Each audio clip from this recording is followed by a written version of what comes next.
Coucou les gros bidous, une nouvelle série commence aujourd'hui sur la chaîne. Tadam! Ça s'appelle Top Tarot Trumps dans le tag en anglais, donc c'est les meilleurs arcanes majeurs, meilleurs atouts ou meilleurs triomphes selon nous pour chacune des cartes. Donc on va commencer par le fou et on va voir 5 cartes qui sont d'après nous les fous les plus inspirants, les plus originaux, etc. Le fou ou le mât, hein, on a compris. C'est un tag que j'ai découvert hier sur la chaîne de Aquamarine 18. Les liens sont en dessous. Et le tag lui-même a été initié par une personne dont la chaîne s'appelle Massa Musings. Bon, les liens sont en dessous. Vous allez vérifier tout ça. Regardez ce que les personnes partagent. Perso, en commençant avec la carte du fou, ça m'a donné envie de lire une analyse du fou qui est sur mon blog. Parce que je sais que beaucoup de gens qui regardent les vidéos ne sont pas forcément les personnes qui préfèrent lire, en particulier sur écran. Donc c'est l'occasion pour moi de vous partager aussi ma compréhension du fou. Enfin, ça date maintenant, c'est un texte qui date d'il y a 2 ans, donc probablement que ma compréhension serait déjà très différente aujourd'hui. Mais c'est l'occasion. Il y a un chapitrage, donc si ça ne vous intéresse pas, ce que je pense de la carte, c'est dommage, mais bon voilà, vous pouvez aller directement à la partie de la vidéo où je vous présente mes cartes préférées dans différents tarots. La première partie, c'est Vivre le fou, et c'est plutôt une description de la carte pour rentrer aussi dans l'esprit du fou. Perché, au sommet du monde ou au bord du précipice, tu prends une respiration.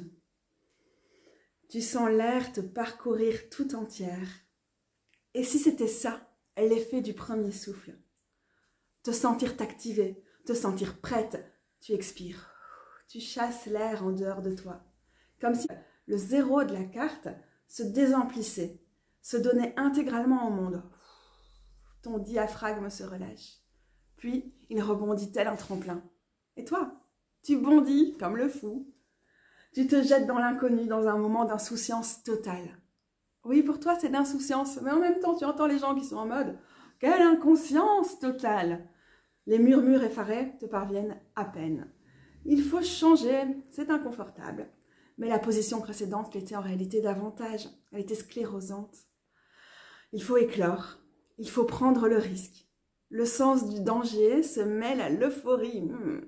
Tu ne resteras pas là où on t'attendait, ni tel que tu te voyais, ni bien rangé, ni convenable. Tu n'accepteras plus rien sans broncher. Tu as sauté. Pour l'instant, il n'existe que cette chute. Et ton cri, tu rugis. Qu'advienne que pourra. Tu frémis. Tu te fiches de dissocier la terreur de l'excitation. Tu as bondi, tu as bondi. Ton élan ouvre le champ des possibles. Alors après cette première description de l'état d'esprit de la carte du fou, on passe à l'analyse. Joker du tarot, la folle représente la puissance qui nous propulse dans le vide pour un nouveau voyage. Qu'est-ce qui est à l'origine de ce plongeon? Reçoit-on une tape de l'univers dans le dos, un condensé de l'énergie des as? Est-on poussé par un élan venu des tripes? Nos compagnons, à l'image du chien souvent représenté, est-ce que ces compagnons incarnent le soutien ou bien le confort qu'on laisse derrière soi? Le baluchon est-il aussi léger qu'il le paraît ou bien est-ce qu'il va s'avérer rempli tel un sac de Mary Poppins? Peu importe en fait pour la folle, elle tient une fleur symbolisant l'innocence.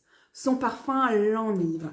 Peu importe en fait parce que la carte 0 contient toutes les possibilités, ainsi que tout ce qui est indéterminé. Puisque rien n'est saisissable dans l'œuf qu'est le 0, la carte de tous les possibles c'est aussi celle du néant. Plus qu'un saut dans le vide, c'est une célébration de l'inconnu.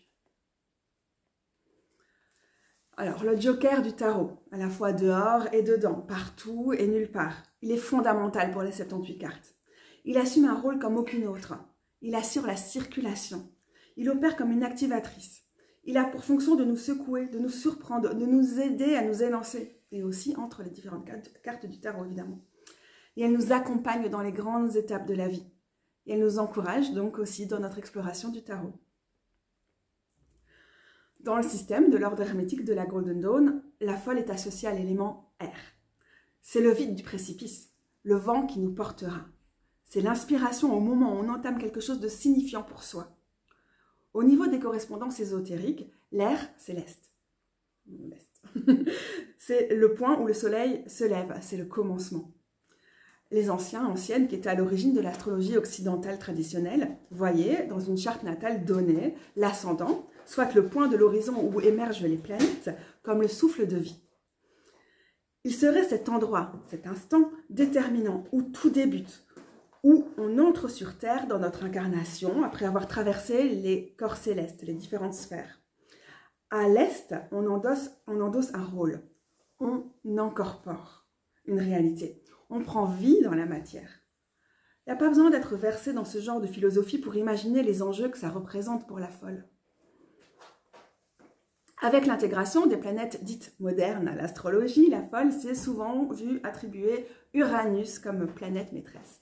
C'est la planète de l'excentricité. Et c'est vrai que la folle porte le stigmate des personnes qui ne se conforment pas, qui existent à contre-courant.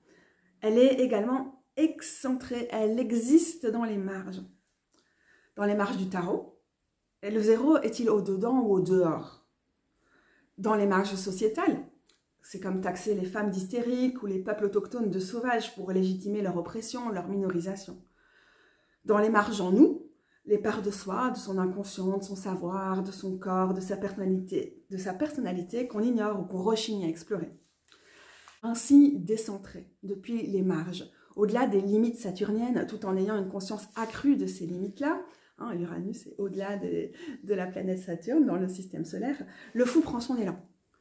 Et à l'assaut de quel possible, c'est indéterminé et tout reste à déterminer, c'est tout l'enjeu du fou, quoi. Place à la dernière partie de ce texte, c'est comment parvenir à être le fou, la folle. Je ne sais pas si vous savez ce qu'on dit chez moi, on a une expression, c'est « qui fait ce malin tombe dans le ravin ». La folle, elle ne fait pas sa maline. Son insouciance, elle est authentique. C'est ce qui la préserve de la chute. Sauf peut-être si la carte est renversée. La folle, c'est une apparition perturbante. En effet, elle peut souvent sortir du lot ou du jeu de tarot dans des situations qui n'ont rien du grand chamboulement de vie, ou bien avant ce grand changement de vie. C'est comme un encouragement dont on ne saisit pas encore toute la portée, tous les enjeux. Et dans ce cas-là, qu'est-ce que tu peux te demander quand tu tires cette carte? Dans quel domaine est-ce que je me mets en danger? Où ai-je besoin de changement dans ma vie? Où est-ce que je me montre timorée, réticente à la transformation? De quoi ai-je besoin pour passer le cap? Pour franchir le pas et changer d'air, quelles mini-étapes peuvent m'aider? Quels sont les mécanismes sociaux ou les traumatismes qui me retiennent? Est-ce que j'ai une prise sur eux? Quelle est ma marge de manœuvre? Qu'est-ce qui m'euphorise? Qu'est-ce qui me procure le frisson de l'inconnu? Ok, c'est fait.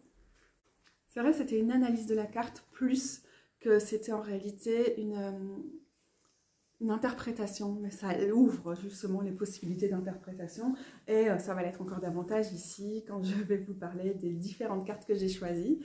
5, j'en ai pas choisi 5, mais je vais en sélectionner 5, promis. Je vais sûrement à chaque fois choisir des cartes qui sont plutôt classiques, mais aussi des cartes qui nous sortent des imageries traditionnelles du tarot et qui du coup nous proposent d'autres points dans notre analyse, dans notre interprétation des cartes au niveau intuitif et tout ça. Voilà, donc c'est toujours un peu pour moi ce qui m'intéresse dans le tarot, c'est quelles références on choisit de garder au jeu traditionnel, que de toute façon on peut toujours avoir en tête, on n'a pas forcément besoin d'avoir sur l'imagerie de la carte. Et puis là où on choisit de s'approprier le tarot, de le sortir de ses carcans, voilà, c'est aussi un des enjeux du fou d'ailleurs. Et j'ai d'abord choisi le jeu avec lequel j'ai appris, donc c'est le Wild Unknown, le tarot des mondes inconnus et sauvages en français. J'aime bien cette idée que l'oisillon se jette dans le vide et donc il y a quelque chose de très instinctif. Et à la fois ça paraît toujours une prise de risque parce que ça peut être compliqué, on peut se faire mal. C'est toujours quelque chose que je trouve nous propose le fou, c'est dans notre espèce d'insouciance, ce qu'on oublie quand on va se faire mal. Mais il y a aussi quelque chose de très instinctif ici. Et donc en fait, c'est ce moment aussi où on oublie tout ce qui nous pèse, tout ce qui nous retiendrait et tout. Et on est en mode, en fait, je suis mon instinct, je suis mes tripes. Et j'y vais parce que je sais que je dois y aller et je sais que je vais m'envoler. Et il n'y a pas vraiment une part de doute. C'est rigolo quand on regarde des documentaires animaliers, sur toute une portée, on n'appelle pas ça une portée, sur toute une nichée, il y a toujours une partie qui sont en mode oh là là, et puis les autres qui sont ouf, c'est compliqué, là en fait le processus d'apprentissage est plus complexe et tout, mais tous ont quand même, malgré les possibles réticences, cet instinct qui fait il faut y aller en fait. Et j'aime bien ce côté très instinctif du fou parce que c'est vraiment un moment où, même si parfois on l'associe à l'élément d'air, et puis on le voit ici, on est dans l'air, Mais on n'est pas dans l'ère du mental, dans l'ère qui intellectualise, on est dans l'ère du... Vraiment le souffle pour moi, c'est vraiment ça qui revient ici. J'aime bien, on a aussi les premières petites fleurs, on a l'impression d'être sur un arbre du genre prunus, et on a ces espèces de premières petites fleurs du printemps. Donc on a aussi cette idée qui revient pour moi avec l'Est, l'air, le printemps, c'est des associations dans certaines branches de la magie qu'on associe souvent les unes avec les autres. Et donc le point du jour aussi, là on a la lumière. Hein, du point du jour. Donc si vous avez écouté la première partie de la vidéo, vous voyez ce que je veux dire aussi, c'est ce truc de ok, it's a new day, it's a new dawn, et on y va quoi. Et voilà, l'aube, la journée, l'instant, oui pour moi c'est juste ça. Puis ce côté de se sentir toute petite, petit face à ce qui est devant nous, peut-être, et de en même temps pas en avoir tellement conscience, c'est quelque chose qui va aussi revenir sur certaines des autres cartes, et de où parfois on voit le fou comme un personnage assez enfantin et tout, peut-être c'est ça avec l'oiseau, mais c'est aussi, j'ai la vie devant moi un instant. Et on peut avoir cet état d'esprit à n'importe quel moment. C'est difficile de l'avoir, parce que tout vient nous rappeler qu'en fait, il faut qu'on agisse comme des adultes responsables. Et en même temps, on a besoin dans plein de moments dans notre vie de l'énergie du fou, parce que justement, on a envie de s'accrocher. Et là, il n'y a plus de nid derrière, on ne voit pas le nid, on n'a que le vide, et l'appel du vide, et la nécessité d'y aller, et de se jeter dans le vide. Donc j'aime vraiment bien cette carte-là aussi parce que j'ai ce rapport particulier avec le tarot avec lequel j'ai appris évidemment. J'ai sorti pas mal des tarots qui étaient mes premiers tarots, je sais pas trop pourquoi, j'ai une grande collection et j'ai beaucoup de tarots qui sont entrés et sortis de ma collection, mais finalement pour ce genre d'exercice, je reviens assez souvent à mes premiers tarots. Et là je vous propose le Slow Roller Tarot, tarot épuisé et ô combien précieux pour aussi... tous les marginaux du tarot qui avons dû parfois galérer pour nous retrouver dans l'iconographie de certains tarots, et puis il nous a vraiment proposé au moment de sa sortie des choses très intéressantes. J'aime plein de choses dans cette carte et à chaque fois que je la regarde, je vois des nouvelles choses ou bien je l'imagine sous un angle où je ne l'avais pas vu précédemment. Je trouve ça vraiment chouette. Des choses qui me marquent le plus maintenant, c'est le fait qu'on a le sac à dos. C'est pas un petit baluchon, la personne est vraiment équipée parce qu'il y a la corde et tout ça autour. On a quand même on voit qu'il y a une torche, une lampe de poche dans ses mains, il y a le bâton, on a ces espèces de docks délacés dont les lacets se retrouvent vers l'arrière, et en même temps le corps de la personne, et on le voit, on ne voit pas son corps par exemple, on voit à la fois l'arrière du sac et le début, les lanières, les bretelles. Donc en fait c'est vraiment aussi ce moment où on est en train de prendre substance, mais on est dans un espace entre deux où peut-être une précédente incarnation de nous-mêmes ne nous convient plus totalement, et on cherche encore là où on va se positionner, et ça nous rappelle aussi cet endroit de démarche, tous ces endroits où en fait on a l'impression d'être invisible. Et dans ces moments-là, quand on est dans un monde qui ne nous prend pas en considération, c'est aussi ce truc, en fait, il faut que j'aille explorer, parce que là, on a vraiment quelqu'un qui explore. En plus, on a l'exploration dans la nuit, ce truc, ouais, pour que ce soit une nouvelle journée et une nouvelle aube, en fait, là, je suis dans ce moment où je suis un peu dans le trou noir, dans ce néant, je traverse la nuit pour pouvoir aller chercher le point du jour. Observer peut-être le lever du soleil sur le précipice. J'aime bien aussi ces tarots qui nous permettent d'imaginer finalement ce qui pourrait arriver. Par exemple, si j'étais, c'est quoi la carte d'après? Parce que je ne pense pas que je vais le garder dans ma sélection de 5 cartes, mais j'aime bien la carte du Spacious Tarot parce que on est vraiment, littéralement, on n'est pas encore au bord, on a encore ce choix de s'avancer vers le bout du précipice et de faire face au ravin, de cueillir ou de humer les petites fleurs qui sont là. On peut prendre le temps aussi d'apprécier la force du changement, la force du risque, ou bien juste genre, en faire un tremplin et de foncer. Je trouve ça vraiment très très chouette, ces cartes qui nous invitent vraiment visuellement à se dire ok, quelle sensation de vertige peut-être j'ai si je m'imagine étant le fou.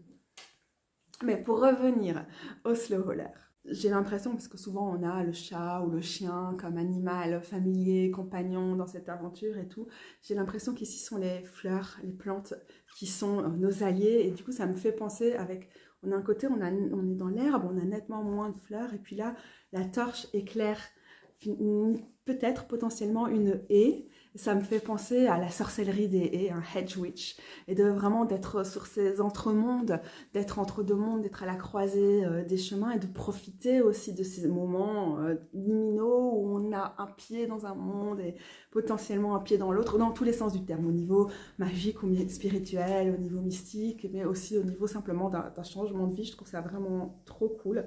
Et alors pour moi, la principale notion du risque, c'est lasser des faits. Déjà, ça tient pas trop les chevilles. Quand on est hyper lax, on est directement en mode qu'est-ce qui arrive si encore une fois je me pète la gueule. Mais aussi, du coup, ça me fait penser, ok, s'il y a vraiment une certaine inconscience, tu te baladais dans la nuit avec tes lacets d'effets, tu les vois pas, et tu tombes, et tu es au milieu de nulle part, dans la forêt, dans les prés, ou je sais pas quoi, comment tu fais, qui t'appelle? Je suis pas sûre que dans son sac il y a un téléphone, tu vois. Si tu t'es tordu la cheville et que t'es fait super mal, donc on a vraiment pour moi les lacets ici. Je sais pas si tout le monde aura cet imaginaire-là, mais ça symbolise aussi la notion de la prise de risque et de cette idée peu importe, en fait, je laisse rien me retenir, je suis déchaînée, il n'y a plus rien qui m'entrave, et ce qui pourrait m'entraver, en fait, je l'ignore, et peut-être que par le simple fait de l'ignorer, la force de la pensée, les obstacles ne seront pas, mais plus probablement qu'en fait, il y a une vraie prise de risque, et tu risques fortement de te péter la gueule, mais quand tu es le fou, tu prends ce risque. Et il y a une citation dans Pourquoi être heureux quand on peut être normal de Janet Winterson que j'ai toujours bien aimée, mais je pourrais peut-être pas la répliquer en tant que telle, mais c'est pour toutes les grandes décisions de la vie, on ne peut pas non plus les peser pendant des heures, réfléchir le pour, le contre et tout ça. You must risk it. Tu dois prendre ce risque. Dans les grands moments de la vie, dans les grandes étapes, c'est toujours une question de risque. Et du coup, bah, ça peut s'avérer complètement destructeur, comme voilà, on va voir plus tard dans le tarot, notamment avec la tour, que la destruction peut aussi faire place à d'autres choses et tout, mais bon, c'est toujours des épreuves. Et bon, bref, voilà, j'aime bien toutes ces notions qui sont là avec ça. Et vraiment, le côté de ne pas encore être incorporé, de peut-être pas savoir quelle sera notre prochaine manifestation, notre prochain corps, et tout. Je trouve ça génial dans cette carte. Mais j'arrête parce qu'il faut que je passe à la suivante. J'étais pas sûre de la sélectionner, mais je vais la garder quand même parce que c'est aussi un de mes premiers tarots et que je l'adore. C'est la carte dans le TA qui a été renommée Innocence, hein, comme beaucoup de tarots féministes ou LGBTQI+, prennent le temps de renommer les cartes. Et en 84, on avait déjà ça avec cette carte ici. J'aime bien la nudité ou la semi-nudité du personnage qui évoque aussi vraiment cette vulnérabilité que ça demande d'être le fou. Et en même temps, voilà, je suis là, je suis telle que je suis. Et en un sens, on est dans cet entre-deux, mais on est aussi obligé d'oublier ou de faire fi d'une partie de ce qu'on a été et de ne pas pouvoir imaginer ce qu'on sera vraiment. Le fou, c'est un pari sur l'avenir, mais c'est pas de réfléchir pendant des heures à quel sera l'avenir. S'il faut quitter ce job, s'il faut être en arrêt maladie parce que vraiment tu tiens pas, mais tu sais pas comment tu vas tenir financièrement ni rien, mais tu n'as pas le choix, en fait, voilà, tu le fais. Moi, à un moment où vraiment j'étais dans ma période de diagnostic du CED, j'étais au bout physiquement, j'étais au bout moralement, j'étais en période de dépression, de burn-out, de toutes ces choses qui en plus activent des maladies génétiques comme celle-là, mais que je pouvais pas arrêter parce que ma vie allait s'effondrer. Et ma vie s'est de facto effondrée depuis que mon CED a été diagnostiqué et tout ça. Mais dans ces moments-là, je tirais le fou énormément. Avec d'autres cartes comme le 6 d'épée et tout ça, qui je trouve aussi un peu cette notion-là, d'entre-deux en tout cas. Et en même temps, j'aime bien aussi dans cette carte-ci, pour revenir au côté pratique, le fait d'être dans un pré. Ça me fait aussi penser au slow roller. Mais j'aime bien parce que du coup, la notion du précipice est un peu trigger. Pour moi, c'est un peu trigger. Ça me fait penser au suicide et tout. Je trouve ça vraiment assez difficile en fait comme carte. Et j'aime bien quand on a des gens qui sont, par exemple, dans le Next Door, le tarot, je ne l'ai pas ici, et la personne est comme sur le quai d'une gare, qui n'a pas l'air très fréquentée, ceci dit, en route pour, je pense, nowhere. C'est quand même vraiment très rigolo quoi, d'aller nulle part, mais de prendre le premier train. Et j'aime bien là, on est aussi au milieu d'un pré, ok, il y a les montagnes derrière, est-ce que c'est par là qu'on va ou est-ce qu'on est juste comme ça, il y a une espèce de rewilding, de réensauvagement aussi, je pense, avec le fou, avec le fait d'oublier les repères, d'oublier où on va. Je sais pas, le précipice parfois me rend pas complètement cette idée-là et d'être comme ça, juste dans la nature, à Walpé, avec sa fleur qui peut-être va juste nous accompagner. Aussi, c'est elle notre compagne ici, qu'elle va être rempli de révélations et tout. Enfin, je trouve ça vraiment chouette. Oui, l'idée de réensauvagement. Laura, dans sa vidéo, donc Aquamarine 18, m'avait montré une vidéo, une carte où je trouvais que le fou ressemblait super fort au dieu Pan.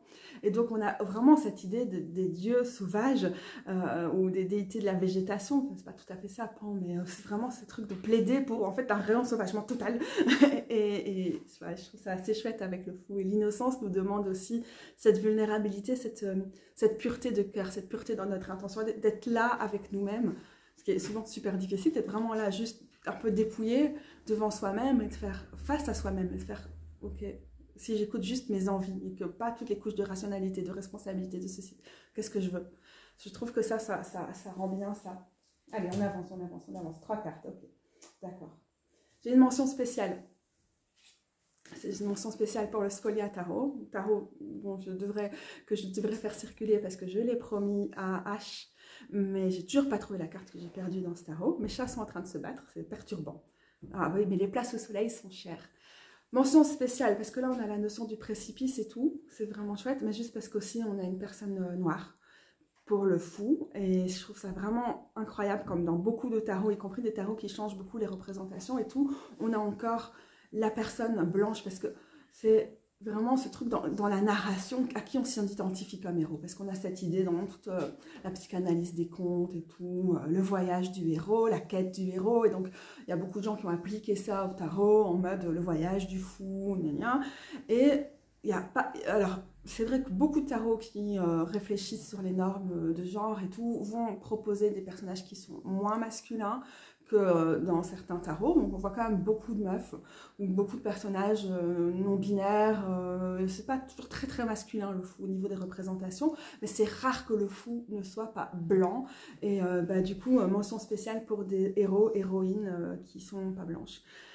Parce que ça manque et on a encore tout cet imaginaire raciste qui pense de façon binaire que le blanc, parce qu'il y a une certaine pureté qui est associée au fou, que le blanc, parce qu'on voit ici dans sa tenue, le blanc serait la pureté. Oui, ok, d'accord, si ça t'amuse dans sa tenue, tu fais cette symbolique qui pourtant est assez néfaste parce que les imaginaires ne sont pas séparés des rapports sociaux de pouvoir, mais bon, bref.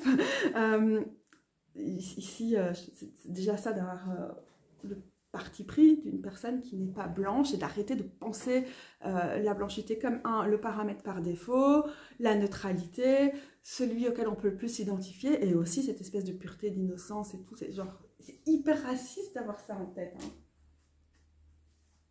Après, il y a le côté aussi raciste de penser, ou le côté sauvage du fou, mais on le voit plus sur d'autres cartes comme la lune ou quoi. Ou la force, là on va mettre notre personne racisée, mais là ça encore pire, mais bon là sur la question des représentations il y a beaucoup à dire, je pense que j'ai déjà partagé des ressources ou fait des vidéos sur le sujet, et si j'en ai les cuillères au moment de l'apparition, je mettrai les liens en dessous. Je me trouve toujours à courir un peu après le temps avec la place qui me reste sur mon téléphone, donc courant après le temps, je vous prends ici le Tarot of the Holy Spectrum dans sa Infinity Edition, et en parlant d'Infinity, on a là le symbole de l'infini vers lequel la folle tend la main et ce faisant n'a même pas conscience du précipice. Enfin, c'est souvent le cas, souvent c'est plutôt en humant sa fleur et tout, mais là, ok, je vais vers l'infini des possibles, et ça m'attire tellement. Et on a un côté très cosmique ici aussi, qui pour moi c'est traduit aussi une absence de préoccupation du quotidien, des choses de tous les jours, de toutes ces petites choses dans lesquelles on est prise dans la vie, et ce moment où on est genre, wow, c'est cosmique ce qui m'appelle, j'y vais. J'aime bien le fait qu'on a le symbole de l'infini ici, parce que souvent on la voit plutôt sur la carte suivante, à savoir le battleur, la magicienne, et oh oui, ok, d'accord, on verra certainement pourquoi dans la vidéo suivante, mais en fait pour moi le zéro c'est aussi tous les possibles, c'est aussi l'infini, c'est encore plus l'infini, et donc le fait d'avoir ici ce spectre de couleurs et la personne qui va chercher l'infini qui se présente dans l'univers, je sais pas, je trouve ça très joli comme représentation conventionnelle, et aussi le mouvement dans la robe de cette personne. Et vraiment en mode, ça nous montre à quel point on est décidé. Il y a aussi la référence à l'élément R, je trouve, qui est présente. Ça peut aussi être une référence à la planète Uranus, qu'on va chercher comme ça au lointain, très très loin. Mais ouais, j'aime vraiment beaucoup cette idée de mouvement, ce pas ultra décidé, ce côté genre ultra, ouais, genre, je réfléchis pas 2 minutes, l'infini est devant moi, qu'est-ce que je fais? J'y vais, voilà. Et donc, comme représentation du fou, je sais pas, il y a quelque chose, peut-être un peu moins de l'innocence, du côté, oh, j'y vais en flamme, non, j'ai pas conscience du risque et tout, et un côté, genre, j'en ai rien à foutre du risque, je suis appelée, là, il faut que j'y aille, il faut que j'y aille, il faut que je... il le faut, il faut que je quitte tout ce qui était connu aussi. Last but not least, j'ai choisi le fou dans le Tarot of, New Chapter Tarot, qui est sorti en français sous le nom du tarot du nouveau départ. Si vous me connaissez, vous savez que j'aime quand même bien les fous assez originaux, et celui-là l'est carrément. Donc déjà, on a les symboles des 4 suites qui sont autour. Encore une fois, quelque chose qu'on va voir en général dans d'autres cartes. On va avoir à la disposition du magicien, dans ses mains souvent, ces symboles-là. On va aussi les retrouver aux 4 coins dans la roue de fortune, dans le monde. Mais je trouve ça vraiment chouette et novateur d'avoir choisi de les mettre ici. Ça nous rappelle aussi le cycle des saisons et le fait que les 4 éléments sont dans tout. Et donc on a cet infini, cet ensemble de possibles, et en même temps cette condensation des possibles qui pour moi me rappelle vraiment fort le zéro comme œuf. On a un nouveau croissant, le premier croissant qui apparaît ici. Attendez, comme je regarde, je ne vois pas dans le bon sens. Ouais, c'est un premier croissant. Oui, mais si je le regarde dans ma vidéo, c'est inversé, donc oui, ok, d'accord. Donc, enfin, c'est vraiment génial aussi. J'aurais peut-être choisi davantage la lune sombre, mais voilà, le premier croissant symbolise aussi la nouvelle lune. Et là, franchement, quand le croissant est aussi fin, genre à 2% de luminosité, en vrai, tu le vois pas dans le ciel. Donc, on est quand même encore dans cette phase lune sombre, nouvelle lune, ça dépend comment vous travaillez avec tout ça. Mais voilà, c'est très cool. On a le dieu Janus, qui est le dieu des passages et le dieu aussi du passage à l'an nouveau, le dieu romain du passage à l'an nouveau. Donc il regarde à la fois vers l'arrière et vers le futur, et il est là entre les deux, et il n'est ni l'un ni l'autre. Ça me fait aussi penser à certains des dieux tricéphaux locaux ici, hein, en Gaule. Mais bon, voilà, je trouve ça intéressant d'avoir celui-ci. On a la notion du temps qui passe. On a la notion aussi par rapport à des cartes qui peuvent représenter souvent des personnages assez jeunes, l'ensemble des possibles, et d'incarner aussi tous les âges, et que ce changement est possible à tout âge. Évidemment, on a le symbole du poisson et le symbole du bélier ici, donc qui symbolise l'équinoxe de printemps. Donc, la nouvelle année, elle est mentionnée là, ici aussi. Alors, je vous ai parlé l'Est, le printemps, le début du jour, gna gna gna, donc on est aussi un peu là-dedans. C'est la période, on est à l'Est, tout commence, on rentre dans la période du signe d'air, dans pas mal de systèmes. Donc, je trouve que c'est rempli de promesses aussi. Du coup, on a une espèce de crocus ou de safran en dessous. Donc, c'est aussi ce moment où la végétation revient. Donc, tout ce qui était en dormance est là, et clos. Et on a ce truc d'éclosion que je trouve vraiment assez sympa aussi avec le fou. Encore une fois, c'est instinctif, comme dans la première carte que j'ai montrée. Et on ne peut pas aller contre ça. Ça va venir. Vous allez me dire, oh, changement climatique. Ouais, d'accord, okay. Symboliquement, on ne peut pas aller contre ce souffle de vie. Les crocus débarque, et peu à peu toute la végétation va reprendre, et on est sur un nouveau cycle, on est sur un commencement, et c'est super génial. Le lièvre du coup me fait aussi penser juste à cette saison là. Il y a pas mal de symboliques associées au lièvre, mais celle que j'avais envie de souligner ici, c'est peut-être moins quelque chose de magique, de conventionnel, ou associé à la fécondité, ou des trucs comme ça. C'est que c'est un des mammifères les plus rapides. Et j'aime vraiment cette idée de foncer aussi, hein, qui va faire peut-être un peu de référence à la carte précédente, alors qu'ici tout semble à l'arrêt finalement, mais le Janus, c'est un dieu des passages, et les passages, on les passe. C'est pas tellement un dieu, voilà, parce que c'est inexorable, quoi. C'est le dieu aussi des nouvelles années, et le nouvel an, bah, ça n'est qu'un instant, et puis l'année suivante commence. Et avec le lièvre, je trouve, moi, ça me donne vraiment cette envie d'aller galoper, de foncer à toute vitesse, et d'y aller aussi. Donc c'est ce que je vois le plus là pour l'instant. Je sais pas, je trouve ça vraiment très riche et très fertile, et très très différent comme illustration. Et j'aurais pu dire encore plein de choses, mais j'arrive à la fin de ma vidéo, j'ai plus forcément l'inspiration, et probablement que vous non plus, parce qu'elle est déjà bien longue. Donc, je clôture ici. Attendez, je vais ressortir mes 5 cartes pour montrer qu'en fait, même si j'en ai montré un peu plus, j'en avais vraiment 5.